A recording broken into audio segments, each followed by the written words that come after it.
are listening to The Ron Van Dam Show, refined entertainment for a sophisticated audience who sometimes enjoy a good fart joke.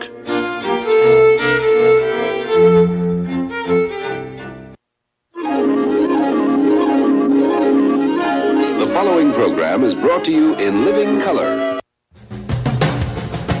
Good morning, good afternoon, good evening, good night. It's the Ron Van Dam Show. Put some clothes on, will you? Hold on tight. Things can get a bit weird, if you like that sort of thing. I know some of you don't get dressed to listen to the show. And I can see that you're not dressed.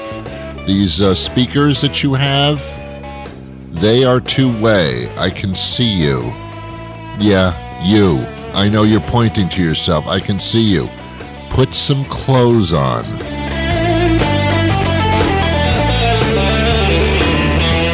No, don't wear that. Are you really going to wear that? Are you actually going to go out like that? Oh, wow.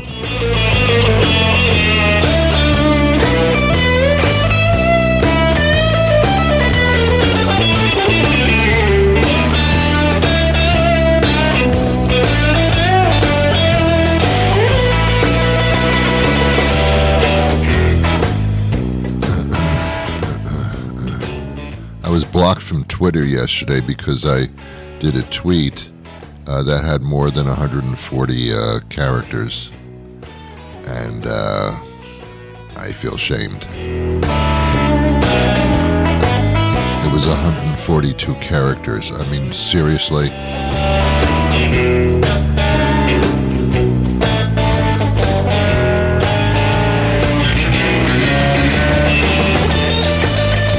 Remember the good old days where if you had allergies, it was just in the spring? Do you remember that? Wasn't that nice? You know, the springtime would kind of go, okay, it's my allergies, I'll be fine soon. And then we evolved into this allergies all year round. And now the fall pollen is apparently worse than the spring. This is not good.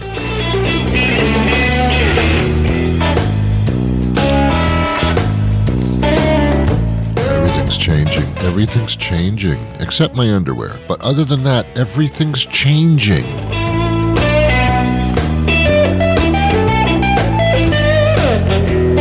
This is the part of the show where I make these funny little comments with music in the background. Are you enjoying this so far, huh? All right, that'll be enough. I get it. Jason Shaw does the background music, the opening, closing theme. Thank you, Jason. Good man. He's a good man. I don't really know him that well, but he's a good man. He's a good man until they tell me he's not a good man. Then he's not a good man, and I always thought he was a good man. These things happen. Never judge a man by his music. Ooh, yeah. Ooh. Charles Manson played the guitar. Case in point.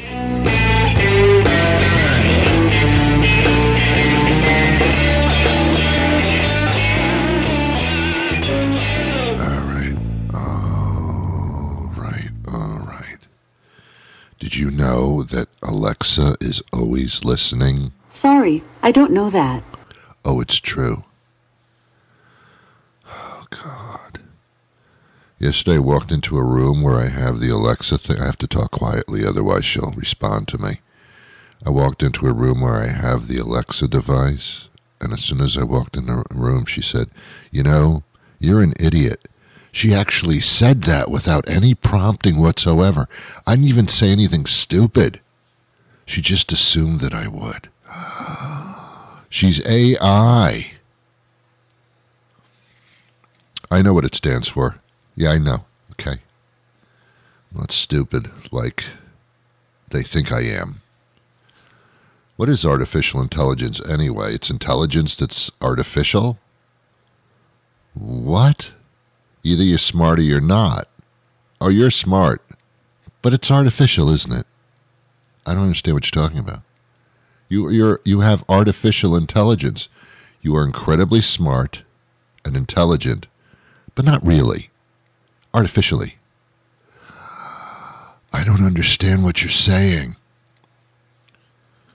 Oh, we're coming up with all this. Oh, man. I went to the theater yesterday. I'm betwixt and between. Sounds like a candy bar, doesn't it? Betwixt. I went to the theater yesterday. I am a cultured individual, artificially cultured. I'm cultured. I go to the theater. I go to the symphony. I am cultured. So I went to the theater, and they hand out little programs which are called playbills.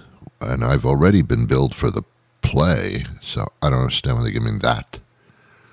And inside the playbill, it has an explanation of the show that you're about to see, because otherwise you have no idea what you're looking at. And then they have all the actors in it, and their backgrounds and what they've appeared in also. But apparently, some new words have come into play, and they're grammatically incorrect, yet politically correct. And I never made a thing about this, but when I read the playbill, there was an actor, and it was a female. She had a female name. It was Catherine. Okay, and it said Catherine has studied at the Boston School of Dramatic Arts. They graduated with great achievement. What do you mean they graduated? You're talking about Catherine. Where did they come in? Well, Catherine is neither a male or a female. So to denote what she is in reference in writing, she's a they all of a sudden. She's a little bit of that and a little bit of that, so she's a they. Grammatically, you're so incorrect it's not funny. But I guess now that we have these gender swapping situations, we're starting a whole new conjugation of proper nouns. It's annoying is what it is. Look, whatever, just choose a side and go with it. You can change sides. You can be on both sides. But for the purposes of writing about yourself, choose a side. Or in the writing, sometimes say he and sometimes say she. That's okay too. But otherwise, it's very confusing. And now it's bastardizing the English language. And as a cultured individual myself, I don't like that. Don't bastardize the language. Don't do that. Don't do that. It's annoying. And now I'm hearing commercials that are well, how about this? Hi, I'm Gary Filkington, founder, owner, and operator of Filkington Gender Warehouse in picturesque West Bridgewater. We've got genders for all occasions here for sale, lease, or hourly rental. There's no need whatsoever for you to agonize over what gender floats your proverbial boat. You can choose from one or more of our selection of over 30,000 government-certified genders of the highest quality. Come on in and talk to one of our qualified gender specialists, or feel free to browse around in our vast 3-story gender showroom. Whether you're a boy or a girl or a genuflecting peach pit or whatever, you're guaranteed to find a gender that'll show the world you're something special. And while you're here, if you gotta use the can, it's open season, baby. Go wherever your spirit takes you. Filkington Gender Warehouse is open weekdays till 8 p.m. and till 2 a.m. on Saturday for your late-night gender action. Surprise your friends, piss off your parents, get special treatment at your job with a brand new Filkington Gender Warehouse. We identify as being at 367 East, Route 43 in West Bridgewater, so maybe go there. I'm not making fun of it. I'm just saying. Isn't there a better way that we can refer to people? And sharing bathrooms, I so much don't care about that. I really don't. If I went into a bathroom as a male, which I am, and a female walks in who thinks she's identifying as a male, but so she uses the male bathroom, I have no problem with that. I have no problem with that. I'm still going to stand at the urinal whip out little Johnny and do what I have to do, and I don't care who's standing next to me. It can be a male, a female, a horse. I don't care. I don't care who's in that room with me. The little toilet stalls, they're private anyway. They're never open to the public. So I really don't care. To be honest with you, I'd like to have some females in the restroom with me. I think it's co-ed. What's wrong with co-ed restrooms? I'm not sitting on a toilet where some guys just peed on the rim. Why not? Shouldn't be doing that. Guys shouldn't be doing that anyway. That's disgusting. If you stand up in front of a toilet and you don't raise the seat or anything like that and you got your stuff like spurting all over the stall, that's disgusting. You're in public. Don't do that, you selfish little bastard. Think about the next person. It's like going to Planet Fitness and not wiping down the exercise bike. Wipe it down for the next person. I wipe it down before I use it at all. And I don't assume that the previous person wiped down the exercise bike. I wipe it down as well. So there's a double wipe involved. The person in front of me probably wiped down the bike, and then when I went to approach the bike, I wiped it down. Now it's extremely clean. Who am I kidding? I don't go to Planet Fitness. I don't sit on exercise bikes. I'm just saying, what if I did? I know when I was telling that little thing, people who know me went, Ron, exercise bike? The hell are you talking about? What are you kidding me? What is this, a joke? No, it is. Yeah, I guess it is. You know, for the amount of money I pay for a membership that I don't use, they should have Planet Fitness, little satellite planets running around. You know, they should hire like exercise fitness location bus boys. Or they could be bus girls, sorry. And all they do is they walk around with these containers of Clorox and paper towels, and it's their job when they see somebody get off a machine, run over there and wipe it down before the next person. That should be their job, not mine. I'm paying money and I got to wipe down the machines. You should hire bus boys and bus girls to run over. Like a tennis match. Like a tennis match. When the people playing tennis, when the players, they don't go chasing their own balls. That sounds wrong, but it's true. They don't go chasing their own balls. They got little ball boys and ball girls, and they go chasing the ball. That's what we need in the fitness places. You shouldn't have to wipe down your own machine. But Ron, I don't mind wiping down my own. You shut up. You shouldn't have to do it. They should have people doing that for you. Professional machine wipers with the proper chemicals.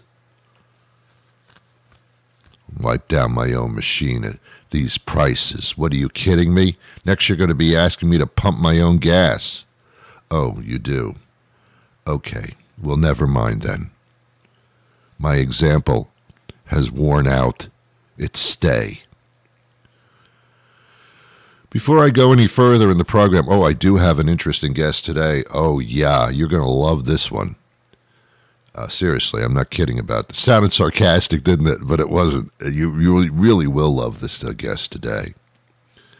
Now, we're going to do a commercial break before we get into that, though. But before I do any of that, I do want to, with great love and appreciation, thank you for listening. I'm asking something in return for you listening to the program for free. I have a social media manager. I know I've done this before. I've said it before, but I'm supposed to say it according to my social media manager, whom I pay in order to do my social media managing and to wipe down my exercise machines. My social media manager tells me that I must every once in a while learn how to speak. I must every once in a while ask the listening audience to follow me. I'm right over here. And to like me. You don't have to love me, because then we're not swapping bodily fluids here. This is just like, it's no skin off your teeth to click on something that says that you like the show. You're supposed to do that when you're listening to something for free. You don't even have to tip. Just click that little stupid button. Or do the follow thing, better yet, I guess. I don't understand what I'm talking about. If I understood what I was talking about, I wouldn't have a social media manager, who, by the way, is totally inefficient. I shouldn't say that. I shouldn't. Uh-oh. I went too far. My sarcasm crossed the line. No, I don't love my social media manager. I like my social media manager. That's it. Okay. Let's take a little commercial break, and then my guest will join us. Shall we do that? Cool. And, when I do these commercials, you don't have to take advantage of them. Just listen to them. Hi, this is Bob Robinson from Bob's Handy Around the House. I'm a local handyman. I've been in business for the last 50 years on my own, doing light repair work in our area. Whatever you need done. Carpentry, painting, floors, tiling, yard work. I can do it all for you. I'll come to your home and do the work for a very reasonable fee. Naked. I should probably mention that I will be naked while I do this work. Buck naked, not a stitch on me, waving in the wind, in my birthday suit, showing what God gave me, naked as a jaybird. I'll be naked the whole time. I show up naked. I do the work naked. You pay me while I'm naked. Bob's Handy Around the House. Bob Robinson. You can look me up on Facebook, where I am naked. Your first name is Mark, is that right? It's Ron. Oh, Ron. Yeah. No, Mark's a good name. I never minded that name, to be honest with you. Ron. Okay. I'm so sorry. All right, Judy. Okay. Thanks. Just call me Judith, please. Judith. I'm more formal than that. Sorry. I even got that wrong. Even my mistake was wrong. Okay. Oh, my God. Siobhan Falon Hogan joins us now, and you may remember her from her many character performances through the years, and she's formed companies, she does production, direction, and she's in every aspect of entertainment. Thanks for being with us today. Thanks so much. I really, really appreciate you having me on. Now, for those that may not be familiar, I first saw you on the Seinfeld series as Elaine's roommate. Yes, many moons ago, and it was a blast, I'll tell you that much. Why? Well, there's been a number of complaints. Yeah, like what? Well, like last Thanksgiving you buzzed up a jewel thief.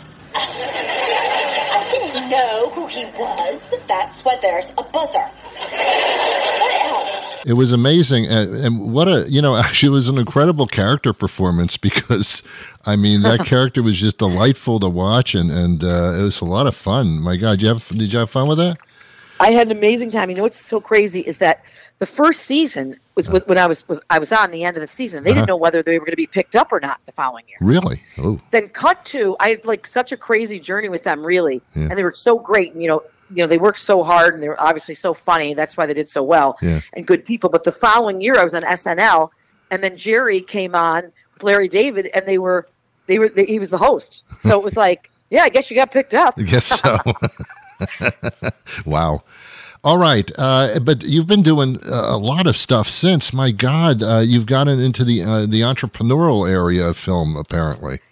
Yes. Well, I have 3 kids, and when my youngest was going off to college 4 years ago, I'm not very domestic, and I don't have any more talents other than in the house. So I thought, well, I better do something, because, as an actress, you usually work about 3-4 months out of the year if you're like me. Yeah. And I thought, well, maybe I've been in enough movies. Let me try to see if I could write.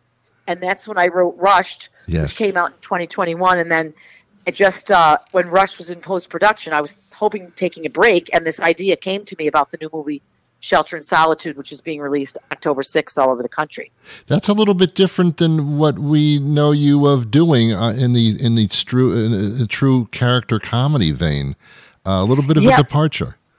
Well, it's funny. I actually, you get pegged kind of, and in certain things. But years ago, when my oldest daughter was a baby, and she was a horrible baby. She was not easy. She would cry all the time. Right. And I was up all night. She had an ear infection. And I got called in by this casting director, A.D. Kaufman, who actually cast both my films, in Shelter in Solitude and Rushed. She cast Succession. She cast so many movies over the years. Mm-hmm. Anyway, she called me in for a Danish director, Lars von Trier, who's this amazing director, for a role to play a prison guard. Mm-hmm.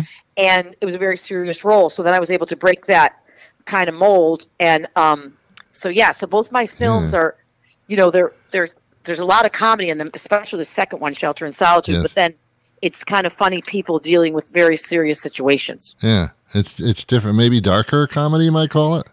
I'd say so, because this last one is about a guy on death row. Yeah, a little bit darker than with usual. 10 days left to live. But the comedy comes in when I play the washed-up country singer who's only sang in Nashville once, and she becomes the prison guard. Yeah, that's cool. So it's funny, but it's a real story of hope and loyalty, and people have really been. Matter of fact, in Boston, we were in the International Film Festival there in April, and we won Best Cinematography and Best Actress. Wow, cool. Yeah, I've seen the trailer, and it's captivating. It really is. I can't wait to see it. I say I didn't mean to be braggy, but no, I want to say that we luckily had the trailer made, and you went to these festivals, and AMC and Regal picked us up for a wide release, which is crazy for an independent film. It's like, I'm pinching myself. Yeah, well, it's worth it. I'll tell you, it's intriguing. Definitely. Thank you. Yeah. A lot of these productions came up during this COVID thing. Hey, remember the COVID thing? I know. Well, I kind of missed it because I was working the whole time. So Rushed, the end of it, we were editing, and my editor is in France, which makes me sound fancy, but I'm not. And her name is Sabine Emiliani. She did March of the Penguins. Anyway, she's this fabulous editor. Well, then, it was the end of COVID. Matter of fact, I was supposed to go do the sound in Denmark, and because I have that crazy connection with Lars von Trier over there, and I was working with his sound man and composer, and then of course I couldn't go. So everything, because of this day and age, you can do it remotely. Yeah. Well, then I was lying in bed one night, and my dad was an attorney. He was a really funny guy. Mm-hmm. He looked kind of like Tip O'Neill, big Irishman. Oh, yeah. And he was like, Siobhan, you ought to be a country singer. And then he was a lawyer, so he was always talking to us kids, I'm one of 5, about his clients that were in jail and also the prison guards. Yeah, so all of a sudden, one night I'm lying in bed, and this idea comes to me, like, what if a country singer who's washed up and has all kinds of problems ends up being the prison guard of a guy on death row? Wow. And that's where I was planning on taking a break, but it didn't work out. Wow. Thank you, Dad. Wow. Thanks, Dad. I know. It was great. Wow. There are some very interesting people in this production, Shelter in Solitude. Yes. A lot of names that are very familiar in the business. Yes. Well, Robert Patrick, who's a great friend of mine. Of course, a lot of people know him from T-1000 and Terminator 2. And he also played Joaquin Phoenix's father in Walk the Line. And he's in Yellowstone 123. He's been all he does is work constantly. Right. And he played my husband in Rushed. I've worked with him many, many times over the years. And he now plays my brother, the warden, in this. Mm-hmm. And then Dan Castellaneta, who's the voice of Homer Simpson, plays an old prison guard. And then the fabulous, amazing performance by Peter Macon, who many people know from The Orville, but he also played Othello all over the world. And he's like a young James Earl Jones. He's amazing in this. And then I want to say it's directed by Vibeke Musaya from Denmark. So, and then my son's in it. My son has a great part in it. He plays kind of a buffoon of a cop. And my daughter is the production designer on it. She's also in it. She plays a hippie. In Rush, she played a drug addict. And she's like, Mom, you trying to say something? Wow. And your husband's involved in a major way, too. Yeah. Yes, that's why I'm hiding in my room right now, because everybody's downstairs working. My whole family's involved. God. And my son, Peter's also a producer on it, and he's a music supervisor. So he got me. So going back to, I fancied myself as a singer when I first started out in the business, but then Broadway didn't fancy me as one because I never got in any Broadway shows because I couldn't sing high enough. And my mother's like, Siobhan, you can fake a song. Come on, you're better than them. Well, anyway, apparently not. So anyway, my son, when I heavy on the washed up part of the country singer. Yeah. So I play this character where she's only performed one day in Nashville, and she kind of lives in the past, like a Mrs. Havisham of country singing. So I have this bar in the movie where I have all these pictures of myself from 30 years ago. Oh, that's you. Yeah, that's me. You wouldn't know. You wouldn't know it. Anyway, so my son hooked me up with these for country music fans with Justin Biltonen from Three Doors Down out in Nashville, and another amazing guy, Todd Cameron. So I flew out there and recorded last November, and I was like in the sound booth, and it was like, oh my gosh. And I was in the sound booth. I thought, it was like if anybody has ever had the dream where you're like not ready for a meeting or you're like a test or something or the actor's nightmare. And I'm like, oh my gosh. And then I kept thinking, my mother was ringing my ears like, you can fake it. You can fake it. But also interesting on the music end of it because of my son being in the music industry, there's two huge rappers, if you're into it, Fat Nick and Rob Banks. They play two roles. They have small roles in the movie, and they're fabulous in it. Wow. So these are two. Shaggy is the father of Rob Banks, and Fat Nick. All rap people in the rap industry know them, but they're great actors. These guys. They're in the trailer. Wow. Yeah. I can't wait. Cool. Are you working on other things at the time as well? I'm working on my sanity right now. I'm trying to keep my. Don't work too hard on that because that doesn't. It doesn't. It comes and goes. Okay. No, but I am in a movie that's coming out in December. With Anne Hathaway and Thomasin McKenzie. Oh. And it was a big hit at Sundance. And I actually play, this is funny that I'm talking to you. Yeah. I play a Boston, kind of a hard-ass prison secretary. It's all about the prisons with me right now. Really? I don't know what that's supposed to mean. But anyway, that's coming out in December. It's kind of like a psychological thriller. You're being typecasted already. I must be, by myself and others. By yourself. I'm typecasted by myself. You know how they say, like, if you're really crazy, like, is he or she a danger to themselves and others? Well, apparently all I play is prison people or prisoners. But weird. On a serious note, I'll tell you this. Yeah. So the movie Shelter in Solitude, which comes out on October 6th, all over, tells there's a really strong message of loyalty and friendship and faith, and so I was contacted by some people in the prison system, and the sheriff up in Albany, New York. There's a very there's a state prison up there that's really rough. I'm familiar. So as a Christmas gift, when it comes out on streamers, because it comes out October 6th, but you have to hold the movie for a certain amount of days. We're giving that to the prisoners to watch. Oh, cool. Yeah. So, and we're talking to other prisons as well, because like I said, my dad was, and my father was always talking about, how they have it, and where we filmed in Syracuse was crazy. We were in this old defunct jail, and only 2 of the cells worked because it was kind of this crank system to open and close the cells. So if you were claustrophobic, it was not good. But a friend of mine from high school, because it was basically everyone I ever met, if I knew they had some sort of skill, I was like, hey, how you doing? Remember me? So he's a welder, and he fixed this, when people see the movie, the cell so that the Jackson Marcus, the role played by Peter Macon, has a desk and the doors actually open. So the camera can get in and out of the cell. Behind the scenes stuff. Yeah, and it's like anything that anyone sees in the movie. Like I got all the locations too. Like I wanted them to be authentic, so it's not like sets were built. Right. So any scribblings you see on the wall and that kind of thing, those are real. This is making it even more interesting than it was to begin with. Yeah. Wow. It's pretty cool. Did you do a behind the scenes kind of outtake thing? We did do a behind the scenes, and now we're doing one which is really insane because, as I said, it's my whole family, and we're like Irish. I guess people would call us funny, but like the tempers can tend to flare. So as we're getting, we're like, oh my gosh, we got AMC, and we're like, hurry up, get the DCP is like the master. So my son had this brilliant idea of having this guy do the behind the scenes, and I was like, hey, maybe I'm thinking we shouldn't do that because why? Well, you kind of gets a little crazy, you know what I mean? Like there's a lot of swearing, and there's a few F-bombs dropping all over the place too. Yeah, well, that's what they do even in the movie. So yeah, that's the thing. Like my character in both films, characters are very flawed women. Like in this movie, I'm like a kind of a cougar wannabe. She drinks too much, but she's very devout and faithful and trying to help this prisoner, and he kind of helps her more than she. You know, it's a real give and take between the three lonely people: the warden, the me, and the prisoner. Wow, you put the character in character actor. I tell you, it's fascinating. Well, yeah. Thank you. Yeah.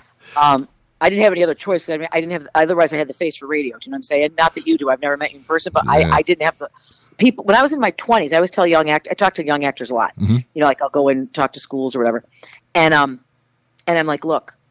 Everyone told me, you know, you're going to grow into your look in your 40s. And my voice was really kind of deep and scratchy. And they're like, you'll grow into your voice. I was like, hey, listen, there'll be no growing into anything. I got to get going. I can't be sitting around. So I used to do one-person shows. But I always tell kids, I'm like, don't be waiting around for someone else to cast you, because especially if you look weird like me, you're going to have to think of something. Okay, so it works. Okay, fine.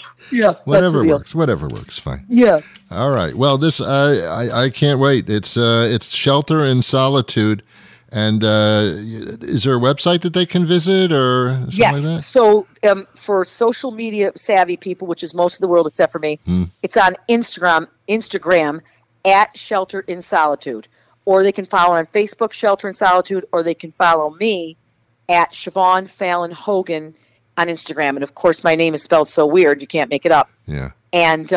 And then, of course, they can go on the AMC and the Regal website and just Google our trailer, Shelter in Solitude. Wonderful. Yeah.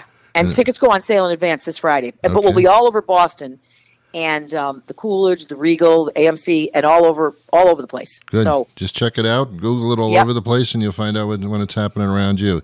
Highly suggest that people see it. Yeah. Thank you very, very much for having me. I really, really appreciate the support. Well, that'll do it for me today. Thank you to my guest. Fascinating. And thank you to you for stopping by to pick up your laundry. I'll be back again tomorrow with a brand new program, but until that time arrives, I wish you peace.